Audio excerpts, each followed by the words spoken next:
ugu dambeyntii maanta waxay soo gaarnay 26 bishii September oo ah maalintii dhammaantay sugaynay si aan u gurano midhihii ay muddada beeraynay wixii aan soo shaqaysanay sidoo kale waxaad isweydiinaysaan talow qiimuhu muxuu noqday qiimihii la saadaalinayay talow sidee buu wax noqday weli saadaashii sidii baa la sugu hayaa waxaa jira saadaal aad u hooseyso oo la leeyahay qiimo aad u yar ayaa lagu soo saari doonaa oo dad fara badani aad ayay u niyadjabi doonaan iyo sidoo kale saadaal iyaduna iska qurux badan marka aad aragtid aad ku indhadoogsanaysid marka weli saadaashu sidii baa la sugu haystaa balse laakiin waxay caddaan doontaa marka lasoo fasaxo 12 duhurnimo markay waddankeena tahay wixii ka dambeeya laakiin muuqaalkan waxaan ugu talagalay inaad kula wadaago intaan lasoo fasaxin ka hor bal inaad kula wadaago qaabka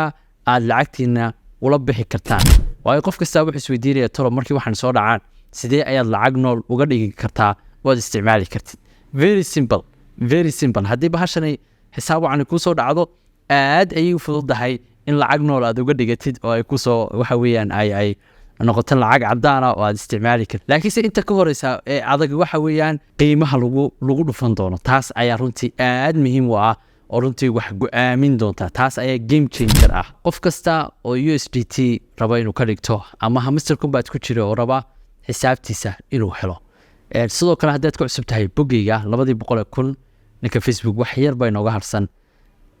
soo follow kare sidoo kale haddii dhanka YouTube aad igala socotid subscribe ha ilaawin waxaan rabaa wararkii ugu dambeeyana halkan aad kala socotid insha Allah taala asxaabta qaaliga runtii barnaamijka hamster combat wuxuu marayaa saacadihii ugu dambeeyay macnaha last minutes buu marayaa haddii aad ciyaaraha daawo jirteen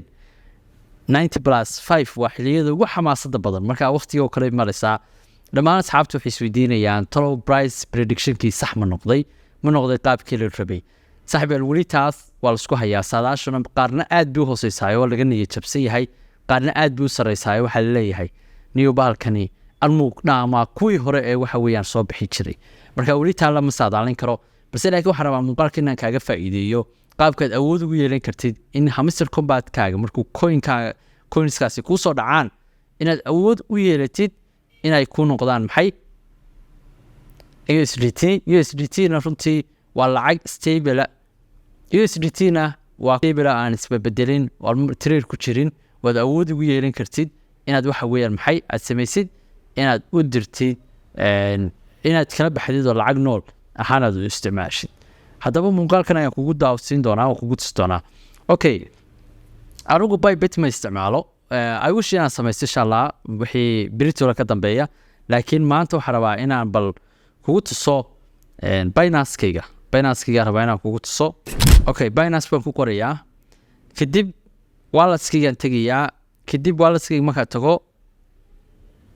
HMSTR waa coinka magaciisa loo yaqaan hamster combat coin walba wuxuu leeyahay magac loo soo gaabiyo okay xisaabta halkan igu joogtaa waa tokenskii waxa weeyaan ay nisbiyeen maalin labaad ay soo fasaxeen oo runtii ah xisaabtii lagu dhufan lahaa price-ka ay wax ku soo saaraan marka halkaas aad uga muuqata ama aad ka arkaysaan unavailable ba kaaga muuqata weli ma jirto xisaabtii lagu dhufan lahaa waxa weeyaan ay sugaynay insha Allah 12 duhurnimo wixii ka dambeeya ay xisaabtaas soo bixi doontaa okay aan tago qaybtan waxaan tegayaa qaybta trade ku qoran tahay trade markaad tago runtii halka qaybta spot markaad tagtid kadib halkaas waxaad ka search garaysaa hamster combat hamster mar walba inta soo gaabanaysaa caadi ma qorisid hamster combat caadi leh no record found maaragta weli wax recorda lagama hayo sababtu waxay tahay weli lama soo list gareen marka listingka la soo sameeyo qaybtaasi ka soo dhex muuqan kartaa marka bal waxaan samayn doonaa inaan uga faa'iideysto mid kale waxa weeyaan iyadu meesha ku jirta inaan ka raadiyo for example oo kale imika Doge oo kale Doge/USDT macnaha waxa weeyaan Doge ayaa laga bedelayaa oo haddaad coin Doge oo kale haystid aad u bedelaysid maxay USDT marka waa qiimo aan isbedelin waa trade ku jirin waxa weeyaan haddii imika USDT-gaas lacagtaada kugu jirto yacni wax kastoo dhaca lacagtaada marnaba kor uma kacayso hoosna uma dhacayso yacni waa fixed weeyaan marka mar walba marka lacagta marka loo baahan yahay in meel kugu jirto Binance-kaaga ama exchange-ga inay kugu jirto USDT baa laga dhigtaa taas markaa ka caawinaysa in qiimahaagaas meesha ku taagnaado balse laakiin hadduu coin kugu jiro coinkaas isbedel badan buu sameynayaa isbedelka uu sameynaya ayaa waxay keenaysaa in marna uu qiimahaagaas kor u kaco marna hoos u dhaco marka si aad taa uga hortagtid haddaanad diyaar u ahayn tradekaas inaad ku jirtid oo maalgashigaas inaad ku jirtid markaa markii waad bedelanaysaa okay marka xaggan waxaad ku qori doontaa markuu soo dhaco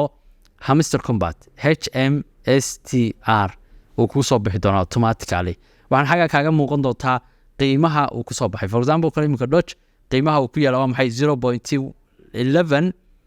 0.11297 wuu isbedelayaa marba 97 96 300 302 wuu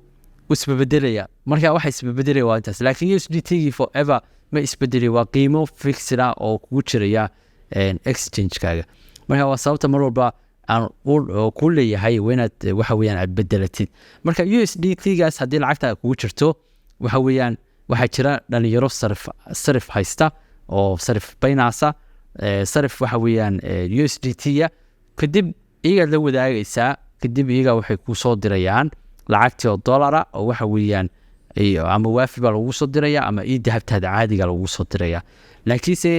marka hore waa inaad USDT ka dhigtid USDT gaas markaa ugu transfer garan doontaa balse laakiin imka muuqaalkan waxaan rabaa inaan kugu tuso bal qaabkaad awood ugu yeelan kartid inaad sel samaysid marka warka wanaagsan ee runtii hamster combat sheegeen waxay tahay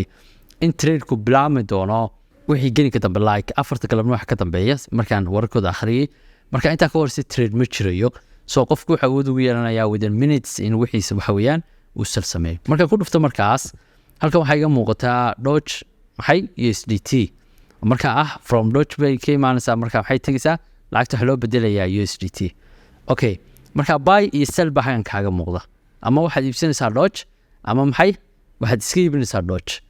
for example imika haddaan u baahanahay inaan iska iibiyo for example kale xagaa waxa ii soo galay Doge bedelkeeda hamster combat bay soo galayso maxay loo soo gaabinayo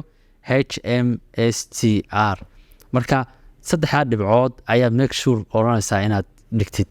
waa afartaas maaragta kow waa 25 way ka dhigtaa boqolkiiba 25 ayaan salgaranayaa boqolkiiba 50 ayaan salgaranayaa boqolkiiba 75 boqolkiiba 100 marka inagu waxba kula ma harayno automatically waxaynu dhan